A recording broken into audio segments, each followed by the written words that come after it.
오직 의인은 믿음으로 말미암아 산다. 그렇게 선포하였습니다. 믿음으로만 구원받을 수 있다. 이거 성경의 가르침이고 사도 바울의 선포입니다. 이를 가능하게 하는 것이 뭐냐? 하나님의 의다. 그렇게 이야기하고 있습니다. 하나님의 의라고 하는 것은 인간이 죄성을 가진 불의한 존재임에도 불구하고 하나님께서 그 은혜로 주시는 용서의 의를 말하는 거죠. 사람의 무언가 용서받을 수 있는 근거가 있는 것이 아니라, 사람이 구원받을 수 있는 자격이 있는 것이 아니라 하나님이 무한하신 그 용서와 자비로 인해서 우리가 이 죄로부터 구원을 받았다라고 하는 것이, 이것이 성경이 말하는 믿음으로 구원을 받는다고 하는 이신칭의 본질이라고 볼 수가 있습니다. 사도 바울은 이것을 설명하기 위해서 1장 후반부에서 그렇다면 인간이란 존재는 어떠하냐라고 말하면서 인간의 본성에 관해서 불이라고 하는 말로 설명합니다. 인간이 얼마나 불의한 존재냐? 하나님께서 그 영원하신 능력과 신성을 만물을 통해 볼 수 있도록 두셨음에도 불구하고 사람들이 그 불의함으로 하나님을 영화롭게도 아니하고 감사하지도 아니하나. 그래 죄 가운데 살아간다고 이야기하고 있습니다. 그래서 하나님께서 그러한 인간, 불의한 인간에 대해서 진노를 발하시는데 하나님의 진노의 가장 큰 절정이 뭐냐? 그 마음의 정욕과 부끄러운 욕심과 상실한 마음 가운데 그들을 내버려 두시는 것, 그들을 유기하시는 것이 하나님의 진노의 가장 무서운 진노이다라고 하는 것을 얘기하고 있는 겁니다. 우리는 이 세상을 살아가면서 때때로 이런 궁금한 점이 있을 때가 있습니다. 예수님 뜻대로 살려고 하는 사람들은 고난을 당하고 고통을 당하고 여러 가지 삶의 어려움이 있는데 예수를 모르고 정말 이 세상의 욕망대로, 아니 이 세상에서 다른 사람을 고통을 주는 죄를 실제로 범하면서 그들이 전혀 인생에 문제 없이 마치 정말 잘 살아가는 것처럼 보일 때 우리는 마음속에 혼돈을 느끼게 되는 거죠. 하나님이 살아계신다면 어떻게 저런 사람들을 그냥 내버려 두실 수 있을까라고 하는 것이 우리들의 고민이고 고통이라고 하는 것을 사실 우리가 고백하지 않을 수 없습니다. 그런데 오늘 본문에서 한 1장에서 하나님께서 말씀하시는 것이 뭡니까? 하나님이 하시는 가장 큰 진노가 뭐냐? 그들로 하여금 소망 없는 삶을 살도록 그냥 인생에 내버려 두시는 것, 유기하시는 것, 그것이 가장 큰 징벌이다라고 하는 것을 얘기하는 겁니다. 회개 없이 살다가 종말을 맞이하게 하는 것이 하나님이 주시는 가장 큰 진노다라고 하는 것을 로마서 1장에서 얘기하고 있는 것이죠. 그런 의미에서 여러분, 우리가 우리의 죄를 직면하고 또 우리의 잘못 가운데서 회개하고 하나님께 돌아오고 때로는 고난을 통해서 하나님을 바라보고 하는 것이 사실 이 세상 살아갈 때는 때로는 그것이 어려움으로 작용할 수가 있고 고통으로 작용할 수 있지만 그것이 축복인 줄 믿으시기 바랍니다. 여러분, 소망 있는 삶을 살아가는 것이 참 중요한 겁니다. 하나님 안에서 소망을 발견하는 것이 중요한 것입니다. 인생이 다른 사람보다 내가 얼마나 부유하냐, 얼마나 풍부하냐, 얼마나 소유가 많으냐, 얼마나 잘 풀리냐, 그게 중요한 것이 아니라 내가 이 세상 살아가면서 하루라도 하나님 잊지 아니하고 하나님 붙들고 살아가는 믿음의 삶이 중요하다고 하는 것을 사도 바울이 선포하고 있는 것입니다. 이것이 바로 성경의 가르침입니다. 여러분, 상황에 의해서 축복을 평가해서는 안 되는 거죠. 우리의 축복은 하나님과의 관계성에서 비롯된다는 것을 잊지 말아야 됩니다. 내가 하나님의 자녀로서 분명히 살아가고 있고 매 순간 삶의 어떠한 정황 속에서도 하나님을 기억하고 하나님께 의지할 수 있는 믿음의 사람으로 살고 있다면 우리는 복된 인생 살아가고 있는 겁니다. 오늘 하루를 소망 없이 끝내는 것이 아니라 소망을 가지고 살아갈 수 있는 믿음의 사람으로 살아간다고 하는 것을 잊지 말아야 하겠습니다. 그것이 우리가 어저께까지 다룬 1장의 내용입니다.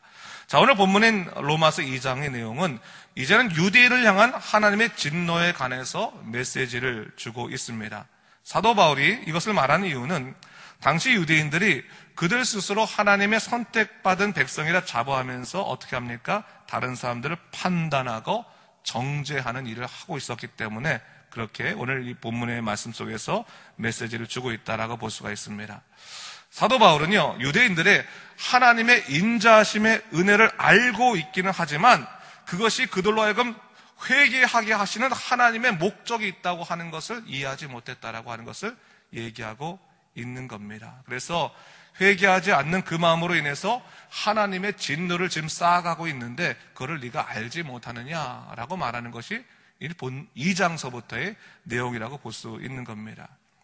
여러분, 오늘 사도 바울이 말한 것은 이것입니다. 하나님을 스스로 안다고 말하는 사람들, 하나님을 믿는다고 하는 사람들, 하나님을 통해서 나는 스스로 선택받았다고 하는 사람들이 가져야 될 자칫 실수하기 쉬운 일들이 뭐겠는가?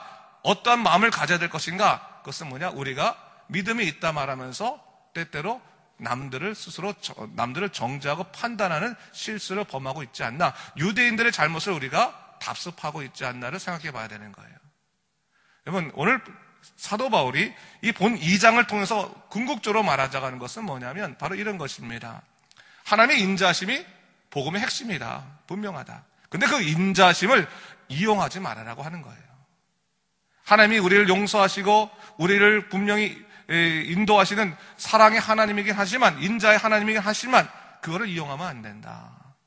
우리는 매 순간 인자하신 하나님의 그 의 앞에서 우리 스스로를 돌아보고 믿음으로 살고 말씀에 따라 살고 항상 회개하면서 온전한 발걸음을 걸어가는 것이 중요하다라고 하는 것을 사실 본 2장에서부터 사도 바울이 유대인의 경우를 통해서 이야기하고 있는 것이죠.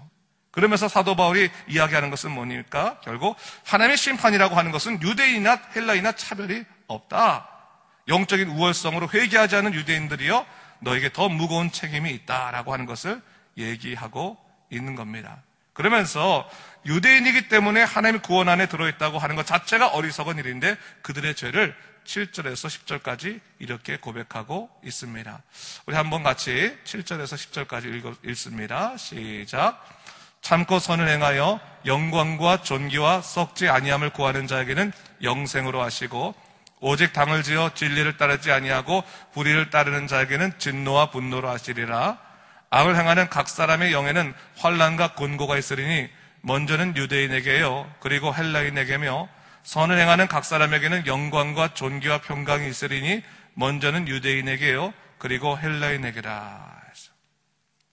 한쪽에는 참고 선을 행하여 영광과 존귀와 썩지 아니함을 구하는 사람들이 있다.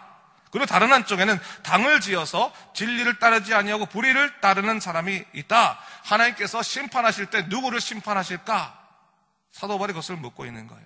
단지 유대인이기 때문에 구원하고 헬라인이기 때문에 심판하는 것이 아니라 하나님이 선택하시는 자가 누구인지를 너희가 깊이 돌아봐라. 그 마음에 하나님을 구하는 사람들은 영광과 존귀와 평강과 영생이 주어지지만 그렇지 못한 사람들은 환난과 곤고가 있을 것임을 얘기하고 있습니다. 오늘 사도 바울의 메시지를 여러분 좀 더 구체적으로 우리가 들을 필요가 있습니다. 13절에 가면 그 이야기가 조금 더 분명하게 드러나는 건데 13절 말씀 제가 한번 읽어보겠습니다. 하나님 앞에서 율법을 듣는 자가 의인이 아니요 오직 율법을 행하는 자라야 의롭다 하심을 얻으리니 했어요. 오늘 이 말씀을 우리가 좀 잘 봐야 돼요. 성경에 때로는 읽을 때 공부를 좀 해야 되는 이유가 바로 여기 있는데요. 자, 로마서 1장은 이신칭이 믿음으로만 구원을 얻는다라고 분명히 선포했습니다. 행위가 아니라 믿음으로만 구원을 얻는다. 근데 오늘 2장의 유대인의 상황에 들어가서는 마치 이것이 율법이 아니라 행위로 구원을 받는다라고 하는 것처럼 오늘 본문이 솔직히 읽어지는 것이 사실입니다. 특별히 6절 말씀에 보면 하나님께서 각 사람에게 그 행한 대로 보응하신다라고 하는 그 말씀이 마치 하나님께서는 믿음이 아닌 행함을 통해 보응하신다라는 것처럼 그렇게 보이는데 사실은 그것은 아닙니다. 여기 로마서 전체에 흐르는 우리가 메시지를 좀 봐야 되는데 로마서 전체에 흐르는 메시지라고 하는 것은 뭡니까? 구원의 본질이 어디 있다는 거예요? 오직 예수 그리스도를 믿음에 있다고 하는 것을 선포하는 겁니다. 하나님의 의라고 하는 것은 그 자비하심이 우리로 하여금 모든 사람들에게 임하는 하나님의 은혜가 있다고 얘기하고 있습니다. 그런데 왜 오늘 본 2장에서는 갑작스럽게 유대인을 얘기할 때 행위의 문제를 얘기할까? 그것을 우리가 생각해 볼 필요가 있죠. 그러기 위해서 오늘 본장의 굉장히 핵심적인 절을 우리가 하나 알아야 되는데 그 핵심적인 절이 바로 16절입니다. 16절 말씀을 우리가 같이 더불어 읽도록 하겠습니다. 시작.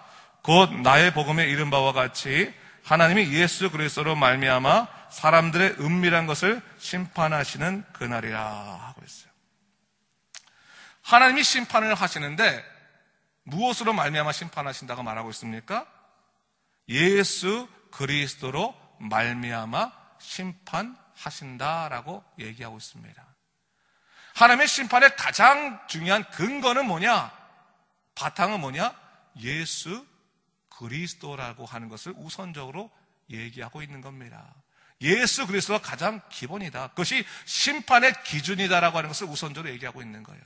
하나님의 구원하심의 기준은 뭐냐? 예수 그리스도를 믿느냐 믿지 않느냐, 그것이 가장 큰 기준이다라고 하는 것을 이야기하시는 겁니다. 그것을 분명히 하고 난 다음에 뭘 얘기하냐면, 유대인들에게 그렇다면 너희가 스스로 구원받았다고 하면서 정말 구원에 합당한 삶을 살고 있느냐를 묻고 있는 것이 오늘 본문 2장의 내용이라고 볼 수 있습니다. 그렇다면 오늘 우리들에게는 어떻게 적용이 될 것인가? 우리가 예수 그리스도 통해서 은혜를 입은 자라면 그 은혜에 합당한 삶을 살아가는 것이 마땅하다. 유대인을 보면서 그것을 배워라라고 하는 것을 얘기하고 있는 겁니다.